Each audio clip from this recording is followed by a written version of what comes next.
comment on fait quand on veut s'engager dans un projet éco-responsable, voire s'engager dans une démarche de labellisation éco-prêt.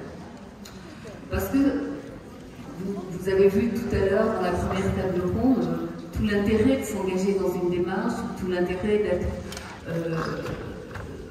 d'être dans des pratiques éco-responsables. Vous vous dites peut-être, c'est compliqué, c'est long, c'est fastidieux, c'est coûteux. Bref, c'est décourageant. Est-ce que ça en vaut vraiment la peine? Eh bien oui, ça en vaut la peine, et c'est pas si compliqué que ça. Il suffit de frapper aux bonnes portes et d'avoir de la volonté, de la motivation. Donc, on va évoquer ici, on va vous dire comment frapper aux bonnes portes, à quelle porte frapper, comment avoir des aides de financement, et vous donner une sorte de mode d'emploi. Avec Sophie Guérard, qui est adjointe au maire de Marseille, en charge de la place de l'enfant dans la ville, donc de la petite enfance aussi. Et on verra, et on va d'ailleurs commencer par vous tout à l'heure, tout part d'une volonté politique. Il faut être soutenu par ses élus, sinon pas grand-chose est possible. Sandrine Rostand, vous êtes conseillère développement petite enfance à la cave du Var. La cave du Var est assez exemplaire, soutien aux pratiques éco-responsables, mais vous allez nous dire un peu tous les financements que vous pouvez octroyer à des projets de développement durable, notamment avec la nouvelle COSD qui a été signée l'année dernière, qui donne pas mal d'opportunités. Vous allez nous dire aussi que la CAF, elle n'est pas là que pour donner des sous, elle peut aussi conseiller, elle peut aussi aider en ingénierie. Et vous nous direz aussi le dispositif national, et ce que vous faites vous spécifiquement dans le Var, puisque vous savez que les CAF ont une autonomie et ont des fonds, notamment des fonds locaux, et elles en font ce qu'elles veulent. Et dans le Var, elles en font pour le développement durable. Alison Maria, vous êtes responsable du développement de la belle vie. Alors s'engager dans un processus de labellisation, c'est une démarche qui est assez longue, avec beaucoup de contraintes, mais il n'y a pas que ça. Il y a surtout intégrer un réseau, avoir des conseils, bénéficier de soutien. Donc c'est du temps gagné et c'est de l'efficacité en plus. On verra ça aussi avec vous. Il devait y avoir aujourd'hui une coordinatrice petite enfance qui aurait très concrètement expliqué comment elle avait fait pour motiver ses équipes, mais elle a eu un petit accident de santé, et donc s'il y en a dans la salle, on sera content de vous entendre et que vous nous donniez c'est très fort, et de nous donner vos expériences, un témoignage de vos expériences. Alors, Sophie Guérard, comme je le disais, c'est la 3e édition des rencontres écologie et petite enfance. On a l'exemple de Versailles et l'exemple de Lyon, et à chaque fois on a une table ronde un peu sur ce thème de comment on fait, et à chaque fois ressort que tout part des élus, de la volonté des élus, que sans ça c'est très très compliqué. Donc comment vous, Sophie Guérard, vous avez, je crois, une quinzaine de crèches en cours de labellisation à Marseille, et vous avez pour objectif de labelliser toutes les crèches municipales. Comment vous avez impulsé cette dynamique? Est-ce qu'il a fallu vous battre? Vous avez parlé tout à l'heure que vous avez, pour convaincre, dit que ça faisait faire des économies, mais vous m'avez dit que vous avez eu une prise de conscience pendant le Covid, puisque vous êtes directrice d'une école maternelle, que vous êtes restée ouverte pendant le Covid, et que vous avez regardé tous les produits qu'on vous a envoyés, et vous vous êtes dit, mais je vais tous les intoxiquer. Oui, il y a des prises de conscience qui sont en fonction de ce qu'on vit. Donc, moi, en 2020, je suis toujours directrice d'une école maternelle d'ailleurs. Je suis encore en fonction, et en 2020, quand le Covid a pris, on fait le choix avec mon équipe de rester ouvert. Et on a des nouveaux produits qui arrivent. C'est vrai que moi, j'avais jamais regardé les produits d'entretien de mon école. Et je me suis affolée parce que j'ai regardé les étiquettes et j'ai regardé ce qu'il fallait faire, et j'ai eu l'impression que c'était pas conforme. Donc je me rappelle, à ce moment-là, j'ai écrit à la ville en leur disant, mais est-ce que vos produits sont bons pour les enfants? Est-ce qu'ils sont mauvais? J'avais pas eu de réponse à l'époque. On était à l'entour de tout à ce moment-là.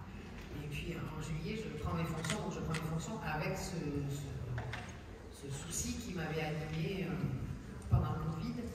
Quand j'arrive à la ville de Marseille en tant qu'adjointe, on est labellisé, j'étais très contente de ce que vous avez dit tout à l'heure, monsieur le sociologue, toutes les crèches sont labellisées à fort.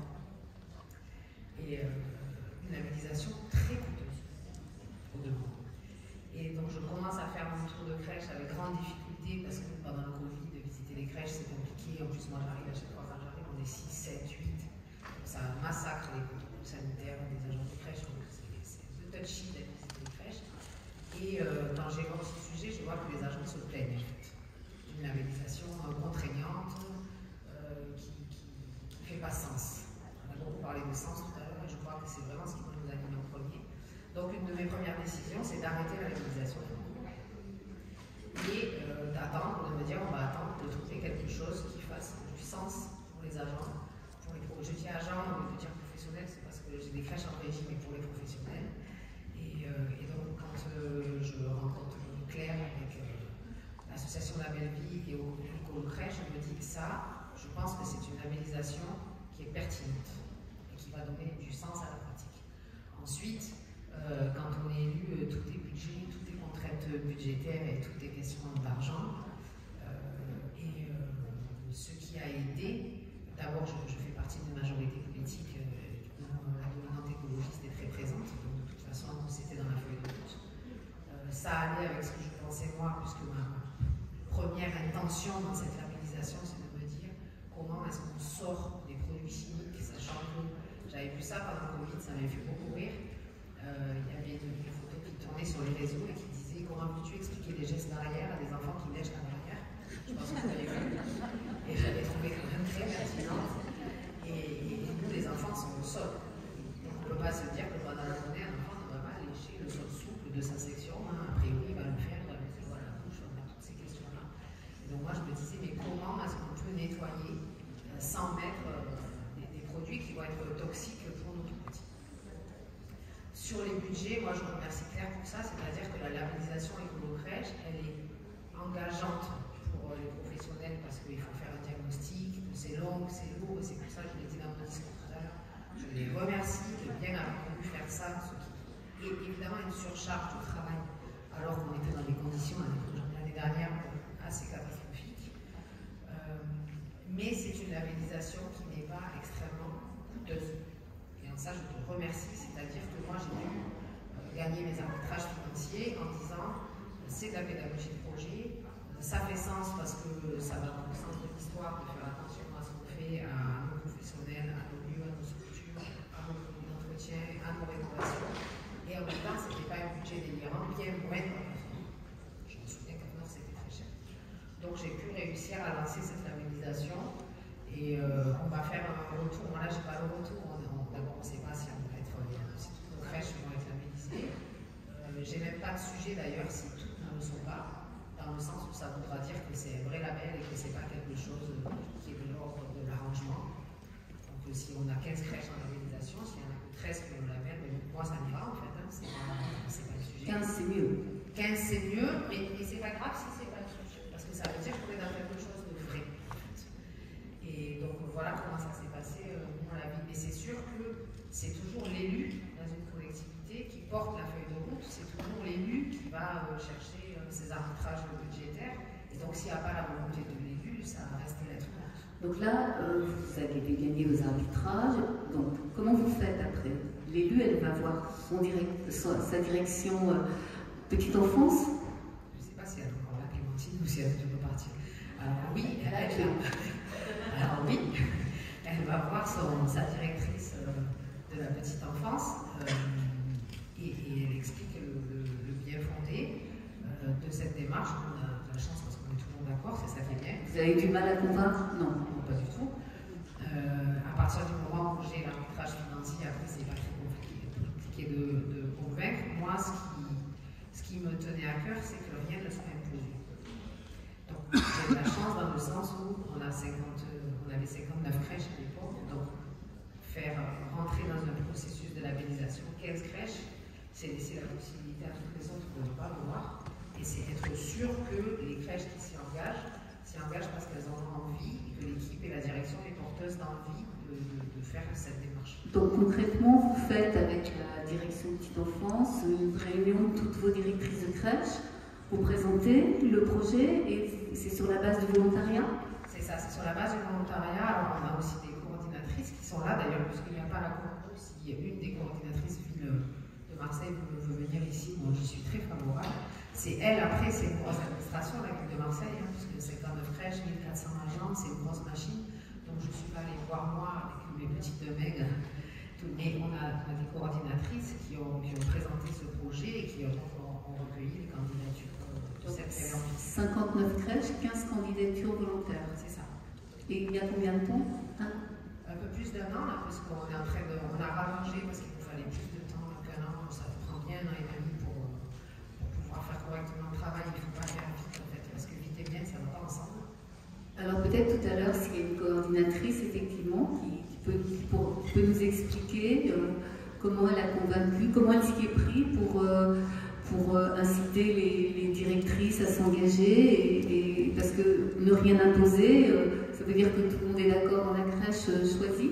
Donc ça sera peut-être intéressant d'avoir un témoignage tout à l'heure, parce que effectivement, on le disait aussi dans les précédentes éditions, si on impose, ça marche pas. Non, parce qu'il faut qu'il y ait l'envie. L'envie, le sens. Alors, avant de passer la parole à Sandrine Rostand, je voudrais faire une petite incise. On aurait beaucoup aimé avoir une PMI sur cette table ronde parce que on sait que même si elles n'ont pas à valider, on sait que c'est mieux quand même d'avoir la PMI avec soi quand on monte des projets un peu qui bousculent un peu justement les protocoles sanitaires dont on parlait tout à l'heure. Je pense notamment aux extérieurs et à leur aménagement, sol souple, pas sol souple, de la vraie herbe, de la vraie terre. Je pense aux produits d'entretien. Je pense aux jouets qu'on peut faire avec des objets de récupération, etc.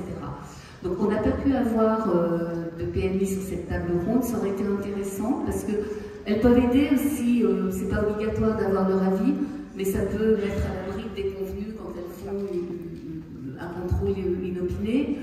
Moi j'ai connu des crèches, je me souviens d'une crèche que j'avais visitée, ils avaient un super bac avec de la terre dans l'entrée et tout, je me suis dit ah, c'est chouette ça. Elle dit oui on l'enlève quand la PMI vient. Donc pour éviter ça, c'est pas obligatoire mais ça peut aider quand même de parler avec sa PMI et de les embarquer dans le projet. Je ne sais pas s'il y a des PMI, des représentants de PMI dans la salle, mais ça serait très intéressant d'avoir leur point de vue tout à l'heure. À Versailles, on avait deux médecins de PMI, un médecin et une puéricultrice qui disaient nous on est là pour aider, on est là pour dire attention, là ça peut être dangereux, mais sinon on est là pour faciliter. À Lyon, c'était plus non. Donc voilà, ça dépend aussi des PMI. Moi je trouve que ça peut être intéressant quand on est au début d'un projet de solliciter la vie. Je dis bien la vie parce qu'effectivement ils ne peuvent pas bloquer sauf le contrôle. La vie, le conseil, parce qu'ils peuvent aussi avoir des bons conseils. Je me souviens d'une puéricultrice qui me disait qu'il y avait un espace avec des escargots. C'était très bien. Et puis, on a dit quand même les escargots, il faut faire attention. Et effectivement, un jour, il y a un escargot qui manquait. Il y a un enfant qui avait mangé un escargot tout cru. On ne savait pas lequel. On a dû demander aux parents de faire des radios à 4 enfants pour trouver qui avait mangé l'escargot. On peut peut-être éviter ce genre de choses, effectivement. Et la PMI dit, bah oui, on aurait dit que les escargots, c'était peut-être pas la bonne idée de les laisser au libre accès. Voilà. Donc cette parenthèse faite, je vais passer la parole à Sandrine Rostand. Sandrine, vous allez nous dire un peu tous les dispositifs possibles pour aider financièrement, parce qu'il y a quelqu'un quand même si Sophie Guérard vient nous dire que c'est pas cher, la labellisation écolo-crèche, il y a quand même quelqu'un tout à l'heure qui a dit bah, c'est cher les formations. Donc quelles sont les aides possibles, vous dites nationalement, et après plus précisément ce qui se passe dans le Var. Merci. Alors, tout d'abord, au national, là, on a quand même une convention d'objectifs et de gestion très tournée vers la nature, l'environnement et plus globalement la RSE, je dirais. Et là, actuellement, donc, il y a en fond pour le national, hein, il y a le Fonds public et territoire qui est ouvert aux crèches PSU. sur le FPT, le Fonds public et territoire Axe 2, pour justement enrichir les projets d'accueil, la santé environnementale, le contact à la nature. Donc ça, c'est un axe nouveau depuis cette année. Voilà. Donc ça, il ne faut pas hésiter à contacter vos interlocuteurs de la CAP pour déposer ces projets, puisque ça peut être un vrai soutien pour la labellisation, avec des aides au fonctionnement jusqu'à 80% selon les possibilités. Et il y a un principe de... Enfin, voilà, c'est une enveloppe qui est octroyée pour plusieurs années, donc vous pouvez... c'est pérenne, et on sait que là, jusqu'à la fin de la COG, on va avoir cet axe. Il y a aussi un axe, on oublie souvent, mais l'accueil individuel. Il y a aussi un axe pour l'accueil individuel, pour les petites enfances, notamment pour soutenir également les labellisations. C'est aussi mobilisable. Ça, je parle en fonctionnement. Après, si on parle en investissement, donc pour la création et la rénovation des structures, là, maintenant, c'est tout nouveau. La labellisation La Belle Vie ouvre droit à des majorations dans le cadre de la majoration de développement durable pour le PIAGE, le plan d'investissement pour l'accueil du jeune enfant. Donc, c'est la labellisation de La Belle Vie, et il y a une liste de la taille. Il y a toute une liste. Il y a aussi HQE, on en a parlé ce matin, les bâtiments durables méditerranéens. Il y a toute une liste de démarches, de labels qui ouvrent droit en fait à des majorations. La majoration était déjà en place l'année dernière. Là, simplement, elle a été augmentée de 2 000 € à 3 500 € par place. Et là, c'est un investissement. Ça, c'est un investissement. C'est pour la construction de crèches ou alors la transplantation et l'extension quand il y a une hausse d'agrément de 10%. Donc là, c'est nouveau. Et nous, je vois dans le Var, on a beaucoup de projets, ça fonctionne bien, cette majoration. Et ensuite, également, pour les structures existantes, il y a le fonds de modernisation des établissements, le FME, que vous devez connaître, pour justement rénover les crèches existantes quand il n'y a pas de modification d'agrément au moins de 10%. Et là, donc le plafond, actuellement, c'est un financement à 4 800 € la place. Et là, quand il y a des dépenses de grosses œuvres, donc de modifications structurelles, ça peut être voilà, et en même temps une démarche de labellisation, c'est le même référentiel que pour le plan d'investissement pour les constructions pour le PIAGE, il y a une majoration supplémentaire de 2 000 € par place. Donc ça permet en fait à certaines crèches de pas seulement s'engager dans une rénovation de fenêtres, mais en même temps de prévoir un autre projet annexe, et ça mobilise aussi beaucoup les structures, puisque maintenant, même les associations, les collectivités se posent la question à la rénovation, de penser en même temps à une labellisation qu'une rénovation, pour accompagner les équipes. Voilà. Et là aussi, ça a été pour nous un peu un effet booster, puisqu'on a beaucoup de projets. Donc ça, c'est les 3 leviers qui sont communs à toutes les CAF. Alors, vous avez également des fonds locaux, et vous, dans le Var, vous avez fait le choix du développement durable. Oui, il y a une orientation très forte qui a été prise depuis 2023. Maintenant, on a lancé localement un appel à projet petite enfance pour enrichir les projets d'accueil des structures. Donc, c'est un appel à projet qui est ouvert aux crèches PSU, aux MAM et aux relais petite enfance. Et en fait, dans cet appel à projet, on va financer les projets des structures, que ce soit sur l'appui à la pédagogie, la parentalité, la santé environnementale, le développement durable. Donc l'année dernière, il y a eu cette année, même 2024, il y a eu beaucoup de financement, puisqu'il y a 19 crèches qui sont rentrées en labellisation, par exemple pour La Belle Vie. Et après, on a aussi des projets très intéressants avec l'ADEME, avec plein d'associations. C'est très large, il y a aussi des conférences. Voilà, ça permet vraiment, c'est ouvert à tout le monde, c'est même une crèche associative de 12 places peut déposer un projet.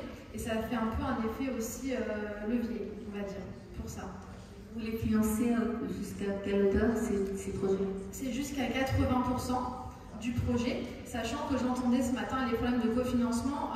Pour les 20% restants à financer, on ne va pas forcément nous demander de l'autofinancement. Ce matin, on échangeait justement avec le responsable pédagogique d'une grande association varoise, et en fait aussi en cofinancement, ça peut être des OPCO. On peut faire sans fonds propres forcément. Et ça aussi, c'est intéressant parce que ce qui est en place permet vraiment aux structures de faire des projets quand on sait que la situation financière parfois ne le permet pas. On le sait très bien, c'est difficile. Donc ça permet aussi de continuer les projets. Vous aviez bénéficié de financement CAF pas sur la labellisation, parce que je crois que c'était pas encore, et ça doit être maintenant, mais après on bénéficie énormément de cofinancement CAF. On engage 18 millions d'euros de rénovation sur les 3 années qui arrivent, sur cette année et les 2 années qui viennent, parce qu'il y a le nouveau référentiel bâtimentaire qui nous y oblige, et puis on avait besoin dans la ville de Marseille de rénover. Et donc, par exemple, cette année, on a un cofinancement, je reçu la semaine dernière, qui est de l'ordre de 2,7 millions de la part de la CAF. Donc, la CAF, c'est quand même des gros partenaires financiers pour nous. Moi, je suis très contente, y compris pour l'inclusion, pour un tas de choses qui sont importantes dans nos structures. Après, si maintenant il y a une attention particulière sur l'écologie, évidemment, on va remplir le dossier. Bien sûr. C'est pour ça que j'ai fait le signe tout à l'heure en disant on va chercher les sous. Évidemment, on fait que ça. De toute façon, le rôle de l'élu. Moi, chaque année, je change, parce que c'est ma 4e année, donc je change de définition de mon rôle, mais essentiellement, c'est de trouver des financements. D'accord. Merci. Alison, donc vous allez nous expliquer tout ce que la belle vie, comment vous accompagnez finalement les crèches qui décident de passer par une labellisation, parce que vous pouvez en fait aider à... Vous pouvez dire à quelle porte il faut frapper, vous pouvez aider quelqu'un qui est un peu perdu, de dire allez pour la cave, vous demandez ça, etc. Plus beaucoup d'autres choses, vous dites. Un couteau suisse et une boussole. D'abord, la belle vie, notre accompagnement, c'est d'accompagner à lever les freins à la transition écologique. Alors en fait, on a tous envie d'y aller, on a tous conscience qu'il faut y aller, mais on ne sait parfois pas par quel bout commencer, on sait parfois ça semble trop compliqué, on se dit pour les équipes, c'est du boulot en plus. Donc nous, notre accompagnement, c'est surtout au début d'aider à sensibiliser, à faire comprendre les enjeux, alors parfois au début, parfois à la direction petite enfance, parfois aux équipes de terrain. Ça, c'est un premier pas de notre accompagnement. Et ensuite, c'est d'accompagner vers un projet qui ressemble aux équipes, qui ressemble à chaque établissement. Chez La Belle Vie, on se base sur l'existant, on se base sur les besoins de chaque structure, sur les sensibilités des équipes aussi. Et on est vraiment là pour aller dans un projet de co-construction. C'est pas du tout quelque chose qu'on va imposer. On l'a dit tout à l'heure, ça ne fonctionne pas. Il y a des standards quand même, il y a des critères. Il y a des critères, et nous, c'est pour ça que j'ai une boussole et un couteau suisse, c'est de vous aider à ce que le projet il soit cohérent et qu'il y ait une vraie montée en compétence des équipes de terrain qui s'emparent du sujet. Nous, on est là pour donner les clés, pour accompagner, pour structurer, pour cadrer. Mais l'idée, c'est que chaque projet sera différent et ressemblera à son établissement. Et l'avantage, j'anticipe un peu l'avantage d'être accompagné par un tiers, notamment, c'est vraiment ce côté cadrage, structuration de projet, notamment tout un travail qui va être fait avec les directions des établissements et ensuite avec les équipes. Et c'est vrai que par rapport à des structures qui sont déjà un peu engagées, qui mettent en place des éco-gestes, nous, l'idée, c'est de vous accompagner à aller plus loin, vraiment à transformer vos pratiques en profondeur et faire en sorte que vraiment on dépasse ce côté éco-geste et que la transition écologique, le développement durable, l'environnement fassent partie de l'ADN de chaque structure.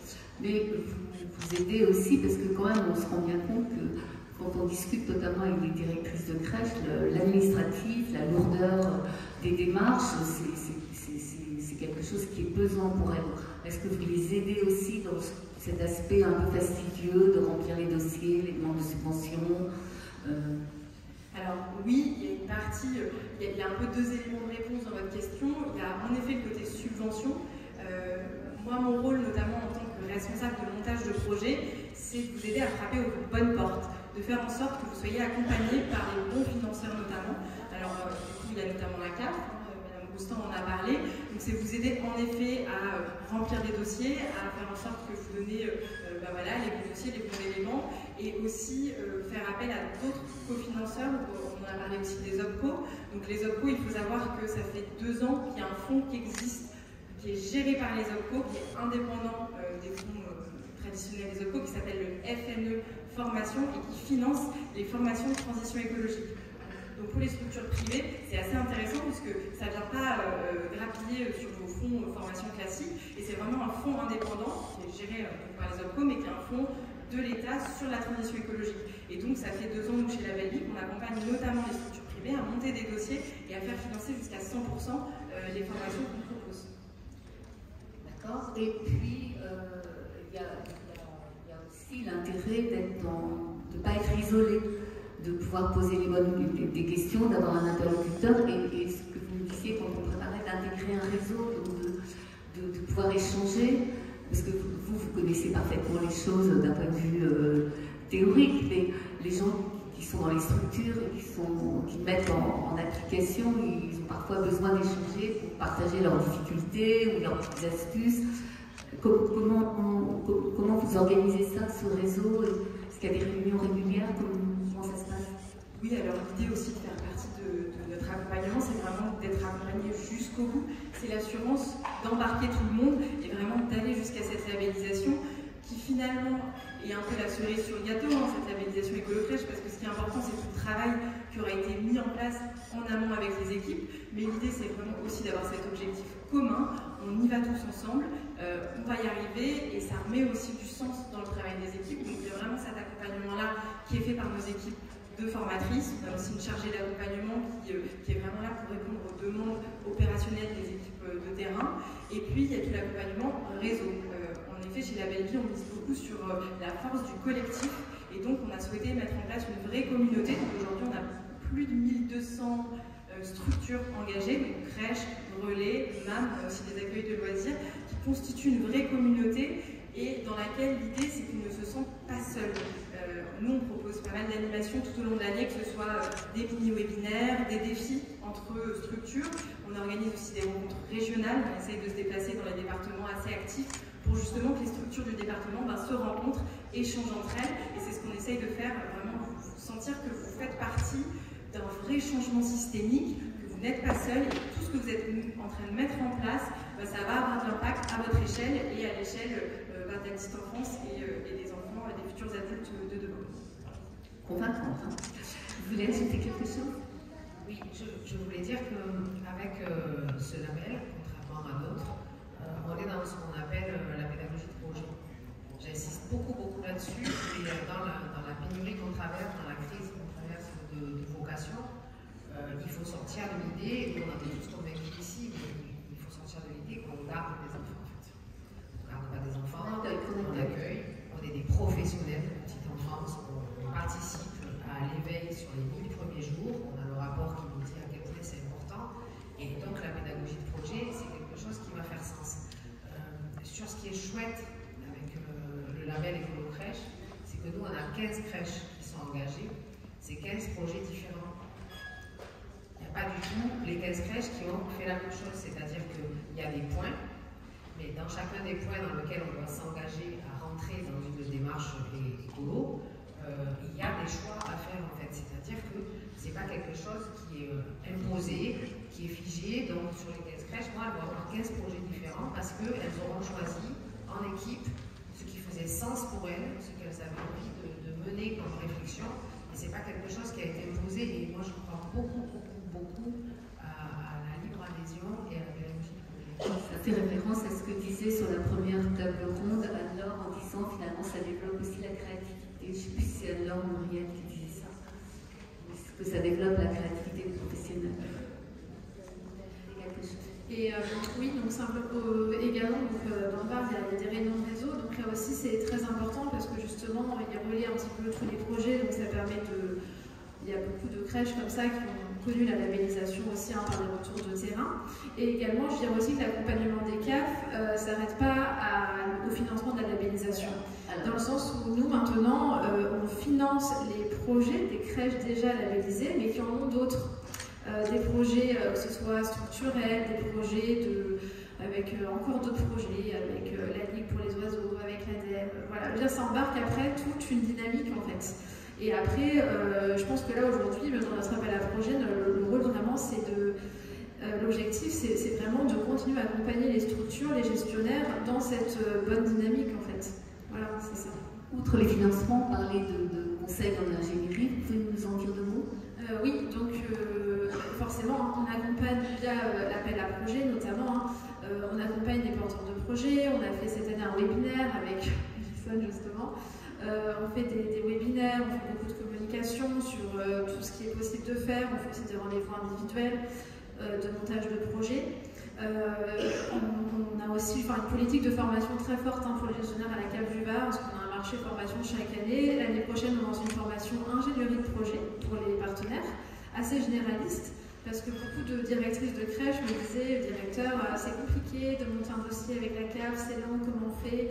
Donc en fait, on s'est dit, mais comment en fait aujourd'hui faire aider un petit peu pour que l'ingénierie de projet soit plus fluide, tout ça dans un peu une dynamique d'intelligence collective, que ce soit porté par les équipes, tout ça. Donc c'est vrai que ça, c'est une formation qui est prévue en 2025 pour les directrices de crèche, les professionnels, les partenaires. Et on a aussi une formation sur la RSO. Voilà, donc aujourd'hui, l'étape 2, on va dire, après le financement, c'est de proposer des formations, des réunions de réseau, voilà, des choses pour vraiment faire vivre cette dynamique. On a vu comment, quand on initie un projet, on met toutes les chances de son côté. Moi, ce qui m'intéresse, alors je ne sais pas si vous pouvez nous en parler, Sophie Guérard, ou si quelqu'un de votre équipe peut en parler, mais une fois que c'est décidé, comment on s'adresse aux directrices, aux équipes, comment on embarque les équipes, puisqu'il ne faut pas imposer, on l'a vu. Bonjour, je suis Isabelle Maillet, je suis coordinatrice à la ville de Marseille. Et moi, je me trouve plus devant, je vais avec le micro. Donc effectivement, quand le projet a été lancé par Mme Guérard et a été communiqué à la direction, on a essayé de voir un peu comment engager un certain nombre de crèches. Et on a vu un peu avec les directrices qui étaient partantes, qui pensaient que son équipe la suivrait là-dedans. Les seuls critères qu'on avait notés, c'est qu'on ait une crèche par arrondissement, en fait. Et à partir de là, on a travaillé avec les équipes. On a travaillé d'abord avec les cadres pour voir un peu qui était partant. Et à partir de là, on a réfléchi avec les cadres pour accompagner les équipes, pour mettre en place cette démarche-là. On a été accompagné aussi par, bien sûr, la Belle Vie pour travailler avec elle et engager les équipes. Ça a mis en place pas mal de projets, différents projets, comme le disait Mme Guérard, sur les crèches, certaines plus axées sur le jardin pédagogique, certaines effectivement plus axées sur les différentes activités qu'on peut mettre en place en dehors de la pâte-à-modeler classique, de la peinture aussi. Et tout un travail de réflexion sur les récupérations, sur les meubles aussi qui peuvent être achetés. On a eu beaucoup moins d'adhésion sur le bâtimentaire, par contre, contrairement à certaines personnes. On n'est pas allé beaucoup sur ce domaine-là au niveau des équipes. Mais voilà, c'est toute cette réflexion-là qui est engagée, qui a fait avancer les équipes et surtout qui a re-questionné les pratiques. Donc ça, c'était vraiment quelque chose d'important pour nous. Merci.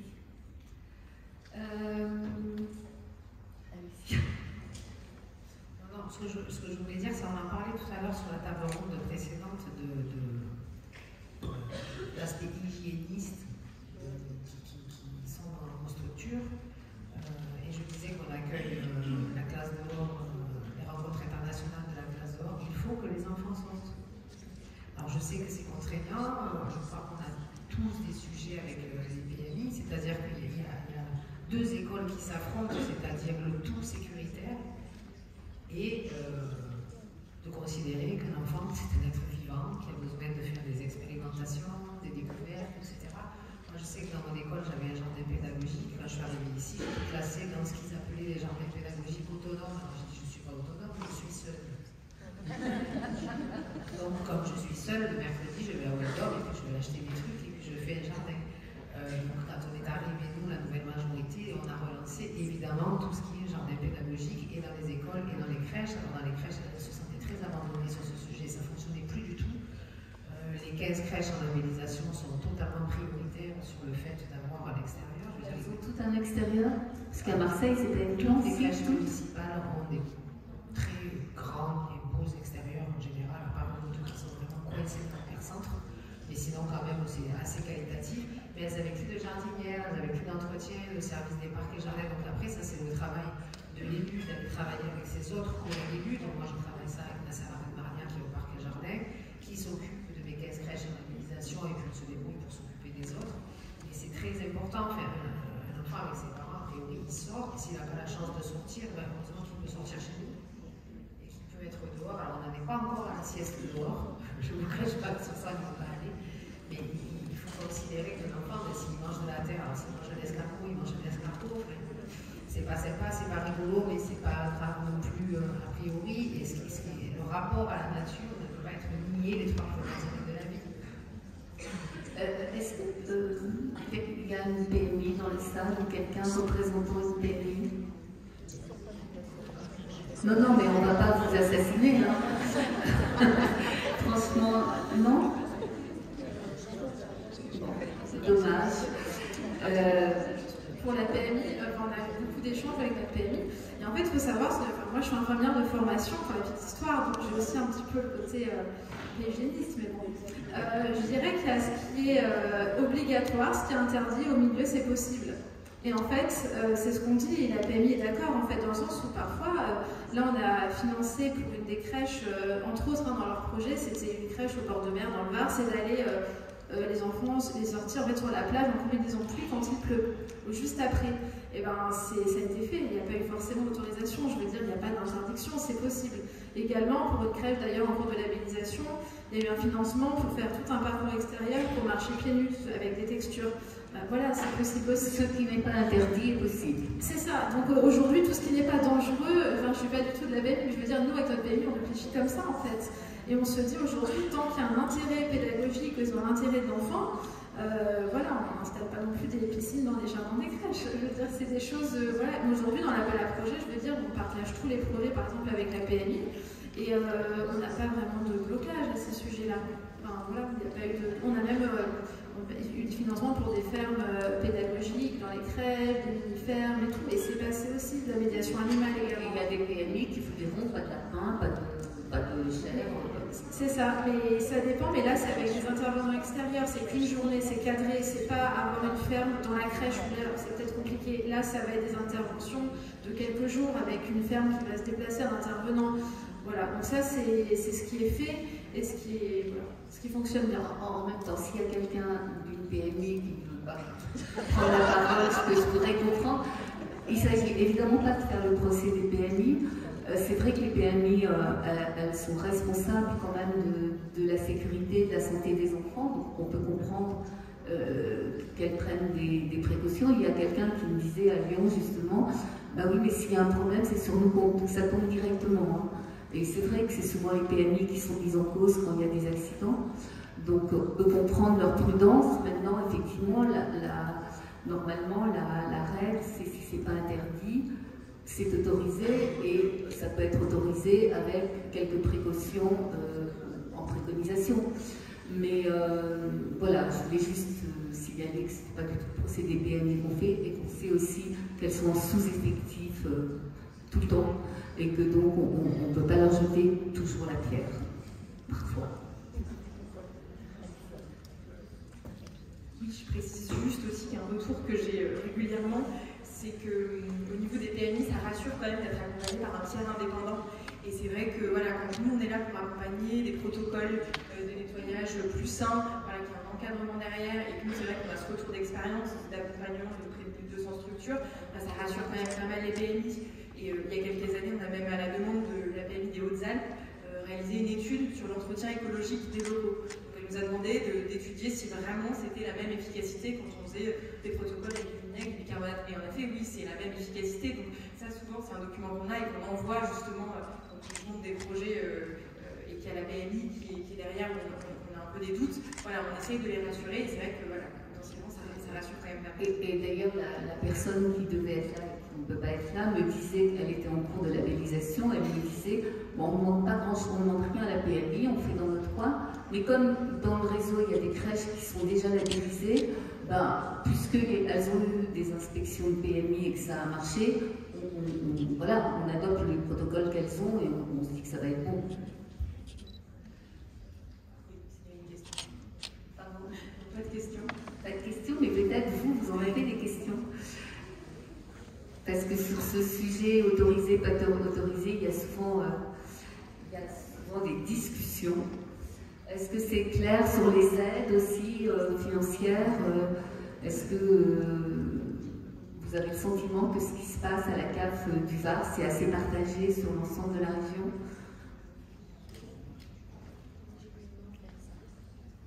Bon. Juste une question. Ah.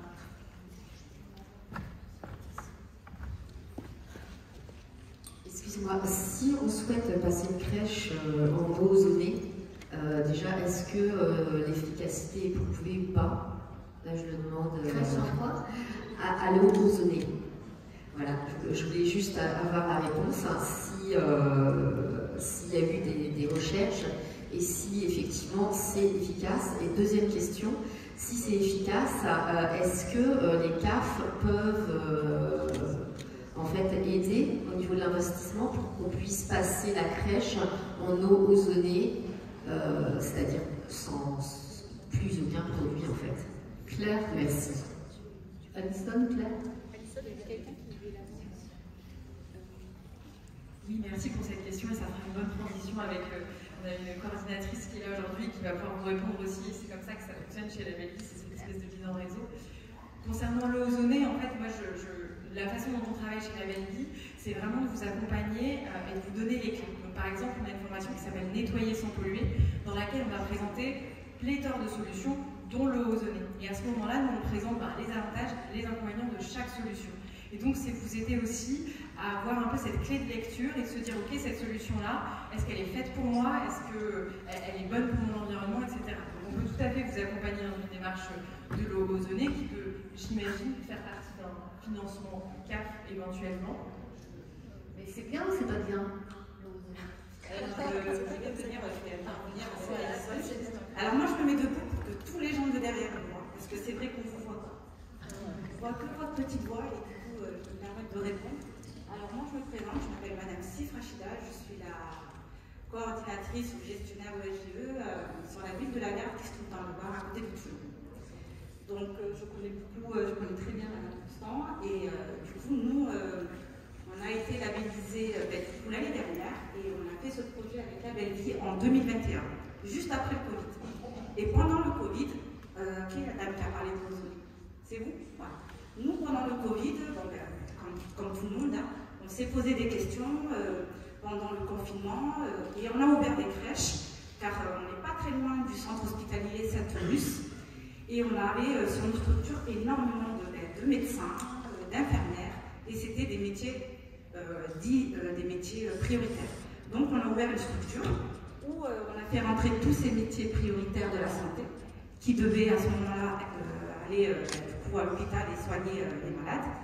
Et quand on a ouvert une structure, on a vu qu'on passait nos journées, nos agents passaient des journées à nettoyer, à rincer, à déplacer, c'était devenu anxiogène.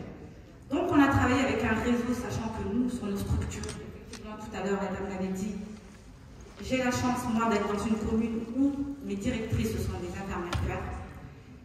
Les 3/4 de mes infirmières puères, elles ont fait 20 ans, 30 ans d'hôpital. Et du coup, elles viennent sur les structures après travailler en tant que direction. Et le réseau qu'on a eu, c'est que du coup, grâce au médical, avec des médecins, ils nous ont dit sur certains établissements hospitaliers en France, ça se fait déjà depuis longtemps, ils avaient cette solution qui s'appelait l'eau ozonée. Donc nous, on a regardé, on a demandé, on est passé par une société qui est venue et qui nous l'a mis en place. Et qui nous a dit, voilà, pendant 1 mois, vous l'avez, testé là. Donc on a fait venir aussi tous les services, pas que de la petite enfance, le service aussi, nous on appelle ça le service des écoles. On a fait venir, on a des EHPAD, on a des centres pour, on appelle ça les résidences autonomie aussi des personnes âgées. Toutes les personnes dites, on va dire, un peu potentiellement sensibles, vulnérables, ils sont tous venus, ils ont testé, ils ont regardé. L'eau ozonée, c'est miraculeux. Je ne fais pas la promotion, je vous le dis, je ne touche pas de part. Je vous dis juste d'où c'est miraculeux. Nous, ça fait depuis 2020, donc moi j'ai un retour concret de 4 ans. L'eau ozonée, ça se met sur juste une arrivée d'eau et une prise. C'est tout. Et ensuite, vous achetez la cartouche d'eau ozonée. C'est un viricide, bactéricide. Il faut savoir que quand nous, on l'a mis en place, j'ai fait venir des laboratoires indépendants. J'ai fait venir le laboratoire départemental de LDI qui est venu faire des prélèvements. Parce que moi, quelqu'un qui me dit non, c'est très bien, c'est super, non. Moi, j'ai des enfants vulnérables chez moi. Je ne prends pas le risque, surtout en période de Covid, où il fallait nettoyer, renettoyer, astiquer. Presque, je leur ai dit à un moment donné, mes auxiliaires, mes éducatrices, mes infirmières sont devenues des agents d'entretien. Et ces agents d'entretien qu'elles sont devenues à cette période-là, elles respectent aujourd'hui mon agent d'entretien qui se trouve sur ma structure. Parce qu'elles ont vu ce que c'était. À partir de là, quand on a eu toutes les vérifications indépendantes de ces laboratoires-là, où nous ont dit 99,99%, c'est efficace, on a fait bingo. Effectivement, je n'ai pas demandé l'aide à la CAF. Ça ne saurait tarder. Voilà. J'ai beaucoup de chance car mon maire actuelle, c'est une dame qui était pendant 20 ans, elle a travaillé dans l'environnement. Donc tout ce que, dès qu'on parlait environnement, dès qu'on parlait écologie, allez-y. Et je ne lui parlais même pas de coût. Elle me disait, est-ce que ça marche? Oui. Qu'est-ce que ça rapporte? Oui. Est-ce qu'il y a un intérêt? Oui. Vous savez combien pèse un bidon de virucide? 5 litres. Vous savez, le prendre, le déposer, le ramener, le mettre. Vous savez ce que c'est ça? Les épaules, la fatigue, les allergies, les arrêts. Moi, au jour d'aujourd'hui, j'ai fait un bilan à ma commune sur, l'écologie, le label vie. Label vie, où on s'est engagé il y a 3 ans, où on a eu encore pas de financement de la CAF. Pas demandé, hein. C'était pas dans les orientations nationales. Voilà, c'était quelque chose que nous, ville, on voulait faire. Voilà. On a passé par l'ozonné et derrière, quand la belle vie, on a vu que ça se faisait, on a dit mais bingo. Bon, je vous dis, hein, ça nous a coûté 39 000 €. Ah voilà, c'est ce que je voulais vous demander. Mais parce qu'on va parler concret, les gens, l'écologie, c'est super, il y a un coût. Effectivement, il y a un coût. Mais il y a un retour. Moi, ça fait 5 ans. Le retour, je l'ai. Je suis gestionnaire financière aussi. On m'a dit, bon voilà, ça a coûté quand? Qu'est-ce que ça nous a rapporté? Alors, qu'est-ce que ça nous a rapporté? Les enfants, moins d'allergie, moins de gastro. Mais on a tout noté, tout quantifié. À telle période, entre décembre et mars, vous savez, les gestionnaires de crèche, ceux qui travaillent sur le terrain, c'est les pires mois. Effectivement, bon, ça c'est réel, on a pu le voir. J'ai pu gagner où? Sur la PSU, car j'avais des enfants qui étaient là. Donc c'était pour moi, c'était bingo. Voilà. De deux, qu'est-ce qui s'est passé? J'avais mes agents qui n'avaient moins de problèmes au niveau du dos, des articulations.